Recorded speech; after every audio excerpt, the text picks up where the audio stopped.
പഞ്ചായത്ത് തിരഞ്ഞെടുപ്പ് കഴിഞ്ഞ ഉടൻ രാജീവ് ചന്ദ്രശേഖർ ഒരു പ്രസ്താവന ഇറക്കി. ഇനി CPM-ഉം LDF-ഉം ഇല്ലാതാകും, ആ സ്പേസിലേക്ക് BJP വരും, അങ്ങനെ BJP വേഴ്സസ് UDF ആയിരിക്കും അസംബ്ലി തെരഞ്ഞെടുപ്പിനെന്നാണ്. പക്ഷെ അങ്ങനെ സംഭവിച്ചില്ല. BJP വേഴ്സസ് UDF ആയിരുന്നില്ല, LDF വേഴ്സസ് UDF തന്നെയായിരുന്നു. എന്നാൽ BJP 3 സീറ്റ് പിടിച്ചു. എന്നാൽ മറ്റൊരു സാധ്യത ഇപ്പോൾ രാഷ്ട്രീയ രംഗത്ത് നിൽക്കുന്നവർ പറയുന്നുണ്ട്. ആ സാധ്യത എന്തെന്നാൽ 35 സീറ്റിലേക്ക് CPM പോയപ്പോൾ അതിൽ 25 സീറ്റ് മാത്രം 26 സീറ്റ് മാത്രം CPM-ന് കിട്ടിയപ്പോൾ 8 സീറ്റ് മാത്രം CPI-ക്ക് കിട്ടിയപ്പോൾ ഇനി ഒന്നുകൂടി CPM-നെ മുറുക്കിയാൽ CPM-നെ സംഘടനാപരമായി തകർക്കാം. ആ സ്പേസിലേക്ക് ഈഴവരാതി പിന്നോക്ക സമുദായങ്ങളുടെ ആളുകളുടെയും മറ്റ് മുന്നോക്ക സമുദായ ആളുകളുടെയും ഒക്കെ വോട്ട് പിടിക്കാൻ കഴിയുമെന്നുള്ള മറ്റൊരു പൊളിറ്റിക്സ് BJP വർക്കൗട്ട് ചെയ്യുന്നുണ്ടെന്നുള്ള ഒരു കരക്കമ്പി ഇറങ്ങിയിട്ടുണ്ട്.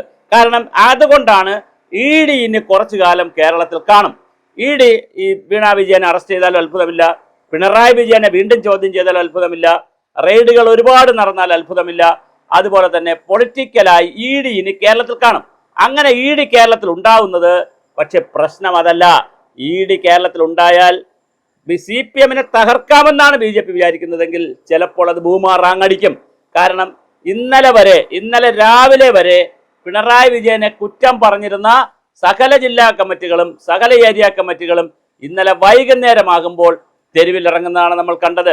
അങ്ങനെ ഇന്നലെ ഒരു വലിയ ഓക്സിജനാണ് പിണറായി വിജയന് കിട്ടിയത്. അദ്ദേഹം പുറത്തിറങ്ങി വന്ന് പറഞ്ഞു, നമ്മളങ്ങ് ഇറങ്ങുകയല്ലേ, നമുക്കിത് ശരിയാക്കി എടുക്കണ്ടേ എന്നൊക്കെ ചോദിച്ച് വേറൊരു ആഹ്വാനം അദ്ദേഹം കൊടുത്തിട്ടുണ്ട് ഇന്നലെ. അങ്ങനെ കൊടുത്തപ്പോൾ BJP-യുടെ ഈ രാഷ്ട്രീയ കളി, അതായത് CPM-ന് പിണറായി വിജയന്റെ കേസുകളും വീണാ വിജയന്റെ കേസുകളും ഒക്കെ വെച്ചുകൊണ്ട് പിണറായി വിജയനെയും മുഹമ്മദ് റിയാസിനെയും പ്രതിരോധത്തിലാക്കിക്കൊണ്ട് വീണാ വിജയനെ അറസ്റ്റ് ചെയ്യുന്ന ഉൾപ്പെടെയുള്ള കാര്യങ്ങൾ വെച്ചുകൊണ്ട് CPM-നെ തകർത്ത് കളയാം എന്ന് BJP വിചാരിച്ചാൽ ഒരുപക്ഷെ BJP വിചാരിക്കുന്നിടത്ത് കാര്യങ്ങൾ നിൽക്കത്തില്ല. ഭരണത്തിന് ബുദ്ധിമുട്ടുണ്ടാവും, VD സതീശന്റെ ഭരണത്തിന് വേറെ ചില ബുദ്ധിമുട്ടുണ്ടാവും, അവരുടെ സംഘർഷം അടിയേക്കാവും, മറ്റു ചില ബുദ്ധിമുട്ടുള്ള ക്രമസമാധാന പ്രശ്നം ഉണ്ടാവും. അതിനേക്കാൾ ഉപരി BJP-ക്ക് അത് തിരിച്ചടിയാകാനുള്ള സാധ്യതയുമുണ്ട്. അതുകൊണ്ട് ഇത് വളരെ സൂക്ഷിച്ചാണ് ED വിഷയം കൈകാര്യം ചെയ്യുന്നത്. ED വന്നോ, ആരാണ് പേടിക്കുക, ആരാണ് ഇറങ്ങിപ്പോവുക, ആരാണ് കയറിപ്പോവുക എന്ന് ഇപ്പോൾ പറയാൻ കഴിയത്തില്ല. എന്തായാലും ED-യുടെ വിഷയം വളരെ ഗുരുതരമായ ഒരു പ്രതിസന്ധിയായി വന്നിട്ടുണ്ട്. പക്ഷെ CPM-നകത്തുള്ളൊരു പ്രശ്നം, ഇനി CPM-ന് വരാൻ പോകുന്നൊരു പ്രതിസന്ധി, ED ഇപ്പോൾ കുറെ കാര്യങ്ങൾ പുറത്തുവിട്ടിട്ടുണ്ട്. അതേസമയം വീണാ വിജയനെതിരെയുള്ള കൃത്യമായ ഡോക്യുമെന്റുകൾ ED-ക്ക് പുറത്തുവിടേണ്ടി വന്നാൽ, അല്ലെങ്കിൽ പുറത്തുവിട്ടാൽ, അല്ലെങ്കിൽ അവരയിൽ ഉണ്ടെങ്കിൽ വീണ്ടും പിണറായി വിജയൻ പ്രതിരോധത്തിലേക്ക് പോകും. ഇപ്പൊ പ്രതിരോധം മാറി നമ്മളൊരാളിനെ ശത്രുവായി നിൽക്കുമ്പോഴും അദ്ദേഹം ചത്തുപോയാൽ, അല്ലെങ്കിൽ അദ്ദേഹത്തിന്റെ ആക്സിഡന്റ് ഉണ്ടായാൽ, അദ്ദേഹം ഒന്ന് വീണുപോയാൽ നമ്മൾ പറയും അയ്യോ വേണ്ടായിരുന്നു അതൊന്നും ചെയ്യുന്ന പറഞ്ഞാൽ വേറൊരു സിമ്പതി ഫാക്ടർ വർക്ക് ചെയ്യും. അങ്ങനെ ഒരു സിമ്പതി ഫാക്ടർ പിണറായിയുടെ പുറത്തും വീണാ വിജയന്റെ പുറത്തും ഇന്നലെ വർക്ക് ചെയ്തിട്ടുണ്ട്. അത് പിണറായി വിജയനെതിരെ വരുന്ന ആക്ഷേപങ്ങളെ ചെറുക്കുന്ന നിലയിലും വന്നിട്ടുണ്ട്, ഒറ്റ ദിവസം കൊണ്ടാണെങ്കിലും. പക്ഷേ ഇനി വീണാ വിജയന്റെ ഡോക്യുമെന്റുകളെ സംബന്ധിക്കുന്ന ഡോക്യുമെന്റുകൾ ED പുറത്തുവിട്ടാൽ അതിൽ ശരിയുണ്ടെങ്കിൽ സ്വാഭാവികമായിട്ട് ഈ സഖാക്കൾക്ക് തിരിയേണ്ടി വരും. അവർക്ക് തീർച്ചയായിട്ടും വീണാ വിജയനെയോ പിണറായി വിജയനെയോ സംരക്ഷിക്കാൻ കഴിയാത്ത രീതിയിൽ പാർട്ടി വീണ്ടും പ്രതിരോധത്തിലാവും. അപ്പോൾ ED-യുടെ റിപ്പോർട്ട് അനുസരിച്ചാണ് കേരള രാഷ്ട്രീയം തിരിയാൻ പോകുന്നത്. എന്തൊരു മനോഹരമായ രസകരമാണ്. അതുകൊണ്ട് ഇതൊക്കെ തന്നെയാണ് ഇന്ത്യൻ നാഷണൽ കോൺഗ്രസും CPM-ഉം ഒക്കെ പല രൂപത്തിൽ, ആം ആദ്മി പാർട്ടിയും സ്റ്റാലിന്റെ പാർട്ടിയും ഒക്കെ പറയുന്നത് ED വന്നാൽ അവിടുത്തെ പൊളിറ്റിക്സ് കംപ്ലീറ്റ് തിരിയും. ഞാൻ ഈ പറഞ്ഞ രീതിയിൽ ചിന്തിച്ചാൽ കേരളത്തിലെ പൊളിറ്റിക്സിൽ വലിയ മാറ്റമുണ്ടാകും. CPM-നെ തകർക്കാമെന്ന് പറഞ്ഞ് ED ആവേശം കാണിച്ചാൽ അങ്ങനെ തകർക്കാൻ പറ്റില്ല, മാത്രമല്ല BJP-ക്ക് പ്രശ്നമുണ്ടാകും. എന്നാൽ തന്ത്രപരമായി CPM-നെ കുരുക്കാൻ BJP ശ്രമിച്ചാൽ അത് വളരെ സ്ട്രാറ്റജിക് ആയിട്ടുള്ള ഒരു മൂവ്മെന്റ് ആണെങ്കിൽ തീർച്ചയായിട്ടും CPM പ്രതിരോധത്തിൽ പോവുകയും BJP-ക്ക് അത് ബെനിഫിറ്റ് ആവുകയും ചെയ്യും. അപ്പൊ ഇത് എങ്ങനെയാണ് ഇതിന്റെ ഒരു ബാലൻസിങ് കൊണ്ടുപോകുന്നതെന്ന് നമുക്കറിയത്തില്ല. ഒരു രക്തസാക്ഷി പരിവേഷത്തിലേക്ക് പിണറായി വിജയൻ പോയാൽ, അല്ലെങ്കിൽ പിണറായി വിജയന്റെ കുടുംബം പോയാൽ സ്വാഭാവികമായിട്ടും പാർട്ടി ഒന്നടങ്കം കൂടെ നിൽക്കും, മറ്റൊന്നും നോക്കുകയില്ല, പിണറായി വിജയൻ രക്ഷപ്പെടും. അതേസമയം രക്തസാക്ഷി പരിവേഷത്തിന് പകരം ഒരു തന്ത്രപരമായ പരിവേഷമാണ്, തന്ത്രപരമായ ചില കാര്യങ്ങളാണ് BJP-യും ED-യും ചെയ്യുന്നതെങ്കിൽ തീർച്ചയായിട്ടും കാര്യങ്ങൾ കൈവിട്ടു പോകും. CPM വിചാരിക്കുന്നിടത്ത് കാര്യങ്ങൾ നിൽക്കില്ല.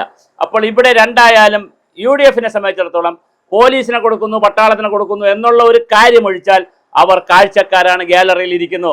ഇവിടെ കളിക്കുന്നത് BJP കേന്ദ്രത്തിലുള്ള BJP-യുടെ ED-യും കേരളത്തിലെ പ്രതിപക്ഷമായ CPM ആണ് കളിക്കുന്നത്. ഈ കളിയിൽ സതീശനും അതുപോലെ രമേശ് ചെന്നിത്തലയ്ക്കോ സതീശനോ സണ്ണി ജോസഫിനോ ഒന്നും ചെയ്യാനില്ല. അവർക്ക് വേണമെങ്കിൽ പോലീസിനെ കൊടുക്കാതിരിക്കുക, അത്തരം കാര്യങ്ങളേ ഉള്ളൂ. പക്ഷെ യഥാർത്ഥ കളി നടക്കുന്നത് 3 സീറ്റ് നേടിയ BJPയും 35 സീറ്റ് നേടിയ CPMഉം തമ്മിലാണ്, മുന്നണിയും തമ്മിലാണ്. ആരാണ് ഇനി മൂപ്പിളമ തർക്കത്തിൽ, ഇനി ആരാണ് അടുത്ത പ്രതിപക്ഷം എന്നുള്ള തർക്കമാണ് നടക്കുന്നത്. ഇതിൽ ആരെ വീഴ്ത്തും? രക്തസാക്ഷി പരിവേഷത്തിലൂടെ പിണറായി വിജയന് വേണ്ടി ശക്തി പിടിച്ച് വളരെ ശക്തി പ്രാപിച്ചുകൊണ്ട് അതൊരു ജനകീയ പ്രക്ഷോഭമാക്കിയൊക്കെ വളർത്തിക്കൊണ്ട് CPM ഇനിയും പേര് പിടിക്കുമോ, കുറച്ചുകൂടി വളർന്ന് പന്തലിക്കുമോ? ഒന്നാമത്തെ ചോദ്യം. പകരം CPMന്റെ പിണറായി വിജയനെയും വീണ വിജയനെയും പ്രതിരോധത്തിലാക്കിക്കൊണ്ട് വീണ വിജയനെ അറസ്റ്റ് ചെയ്യുന്ന ഉൾപ്പെടെയുള്ള കാര്യങ്ങളിലേക്ക് നീങ്ങിയാൽ അതിൽ സത്യമുണ്ടെങ്കിൽ ED അതിനാവശ്യമായ ഡോക്യുമെന്റുകൾ പുറത്തു വിടുമെങ്കിൽ, കോടതി വഴിയെങ്കിലും അത് പുറത്തു വന്നാൽ വീണ വിജയന്റെ കാര്യം പ്രതിരോധത്തിലാവും, CPMന്റെ കാര്യവും പിണറായി വിജയന്റെ കാര്യത്തിലും വലിയ പ്രതിരോധമുണ്ടാവും. അപ്പോൾ ഇത് അതുപോലെ തന്നെ ഇന്നലത്തെ കലാപത്തിൽ, ഇന്നലത്തെ അതിക്രമത്തിൽ പ്രതിഷേധിച്ചതിനോട് ജനങ്ങൾക്ക് എതിർപ്പില്ല. പക്ഷെ അതിക്രമം നടത്തിയതിനോട്, അക്രമവും ഗുണ്ടായുസം നടന്നതിനോട് ജനങ്ങൾക്ക് വലിയ എതിർപ്പാണ്. അപ്പൊ ഇതെല്ലാം കൂടി കൂടിക്കൊഴഞ്ഞു വരുന്ന ഒരു പുതിയ രാഷ്ട്രീയമാണ് കേരളത്തിൽ സംഭവിക്കാൻ പോകുന്നത്. അപ്പോൾ വരുന്ന ദിവസങ്ങളിൽ കേരള രാഷ്ട്രീയത്തിലെ സൂപ്പർ ഹീറോ എന്ന് പറയുന്നത് ED ആണ്. ഇതാണ് തമാശ. ഇന്ത്യൻ രാഷ്ട്രീയത്തിൽ പലയിടത്തും ഇതുപോലെ സൂപ്പർ ഹീറോ കളിക്കാൻ EDക്ക് പറ്റിയിട്ടുണ്ട്. ബംഗാളിൽ കളിക്കാൻ പറ്റി, ബീഹാറിൽ കളിക്കാൻ പറ്റി, ഡൽഹിയിൽ മനോഹരമായിട്ട് കളിച്ചു, പഞ്ചാബിൽ കളിച്ചു. അങ്ങനെ EDക്ക് കേരള രാഷ്ട്രീയത്തിലും വല്ലാതെ കളിക്കുവാനുള്ള ഒരു സ്പേസ് ഉണ്ടായി വരുന്നു എന്നുള്ളത് വളരെ പ്രധാനമാണ്. ഞാൻ ഈ പറഞ്ഞ പോലെ രക്തസാക്ഷി പരിവേഷത്തിലേക്ക് പിണറായി വിജയനും കുടുംബവും പോയാൽ അവരോടൊപ്പം പാർട്ടി ഉണ്ടായിരിക്കും. പക്ഷെ അവർ തെറ്റ് ചെയ്തെന്നുള്ള രേഖ പുറത്തു വന്നാൽ അതേ പാർട്ടിക്കാർ പിൻവലിയും. ഇതിങ്ങനെ ഗ്യാപ്പ് അടിച്ച് കിടക്കുമ്പോൾ BJPയുടെ സ്റ്റാൻഡ് എന്തായിരിക്കും? എന്തായാലും BJPയെയും UDFനെയും സംയുക്തമായിട്ടാണ് CPM എതിർക്കുന്നത്. VD സതീശനെയും തെറി പറയും, മോദിയെയും തെറി പറയും. പക്ഷെ അവർക്ക് അങ്ങനെ പറ്റത്തുള്ളൂ, കാരണം രണ്ടിടത്തും ഭരണമില്ലല്ലോ. അപ്പോൾ കേന്ദ്രത്തിലും ഭരണമില്ല, കേരളത്തിലും ഇല്ലല്ലോ. അപ്പോൾ അതുകൊണ്ട് അവർക്ക് അങ്ങനെ ചെയ്യാൻ പറ്റും. CPMനെ സംബന്ധിച്ചിടത്തോളം അങ്ങനെ പറ്റുകയുള്ളൂ. പക്ഷെ എന്തായാലും MA ബേബി അടക്കമുള്ള ആളുകൾ ഇന്നലെ അറസ്റ്റ് വരിച്ചു. വലിയ പ്രതിഷേധമാണ് CPM ഇന്നലെ തെരുവിൽ കാണിച്ചത്.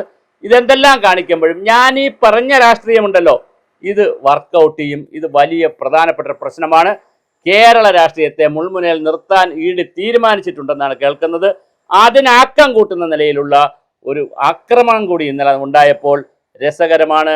EDയും കേരള രാഷ്ട്രീയവും തമ്മിൽ ഇങ്ങനെ കെട്ടുപിണഞ്ഞ് കിടക്കുകയും അതിൽ ആർക്കാണ് ഇതിൽ ബെനിഫിറ്റ് ഉണ്ടാവുക, ആരാണ് വീഴുക, തളരുന്നതാരാണ്, വളരുന്നതാരാണ്, എന്താണ് സംഭവിക്കുക എന്ന് നമുക്കറിയാത്തൊരു വല്ലാത്തൊരു പൊരുത്തക്കേടിലേക്കാണ് കാര്യങ്ങൾ വെക്കുന്നത്.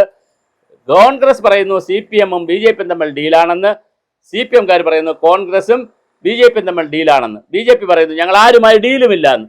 ഡീൽ ഓർ നോ ഡീൽ അതല്ല വിഷയം.